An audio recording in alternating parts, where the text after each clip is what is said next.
చంద్రబాబు గారు పెట్టుబడుల విషయంలో చాలా సీరియస్ స్టెప్సే తీసుకుంటుంటారు, ప్రయత్నిస్తూనే ఉంటారు.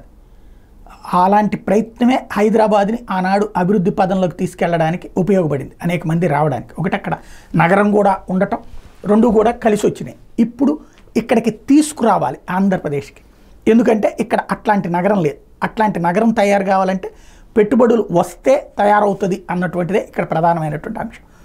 ఇక్కడ తాజాగా అధికారులకు ఒక ఆదేశాలు ఇచ్చారు. ఇంగ్లీష్ పేపర్లు ఏవైతే ఫైనాన్షియల్ టైమ్స్ ఇట్లాంటి ముంబైలో వచ్చే పత్రికల్ని తన ముందు ఉంచాలి రోజు పొద్దున్నే చదవడానికి. అట్లాగే దేశవ్యాప్తంగా ఈ పెట్టుబడులకు సంబంధించి ఏ సంస్థలు ఇండియా పట్ల ఆసక్తి చూపెడుతున్నాయి, ఏ సంస్థలు విస్తరిద్దాం అనుకుంటున్నాయి, ఆ లెక్కలన్నీ తన ముందు ఉంచాలి అని చెప్పారు. ఖచ్చితంగా బాబు గారికి మంచి టీం ఉంది.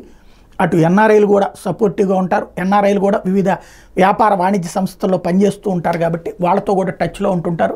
వాళ్ళ దగ్గరికి వెళ్ళడం ఇప్పుడైతే బాబు గారికి ఒక చక్కటి అవకాశం ఉంది. మొన్ననే చెప్పుకున్నాం, మెర్సిడెస్ వాళ్ళు ఇక్కడ తీసుకొస్తున్నారు. అట్లాగే టెస్లా, అన్నిటికంటే ముఖ్యమైనటువంటి టెస్లా ఇక్కడ ఎలక్ట్రికల్ కార్లకు సంబంధించినటువంటిది తీసుకురావడానికి రెడీ అవుతుంది. ప్రపంచవ్యాప్తంగా చైనా కంపెనీలతో సహా అనేక కంపెనీలు ఇండియాలో ఆటోమొబైల్ ఇండస్ట్రీస్ డెవలప్ చేయడానికి రెడీ అవుతున్నాయి. మనకు ఆల్రెడీ కియా ఉంది కాబట్టి టెస్లాను కూడా ఇక్కడికి ఆంధ్రాకి తీసుకురావచ్చు.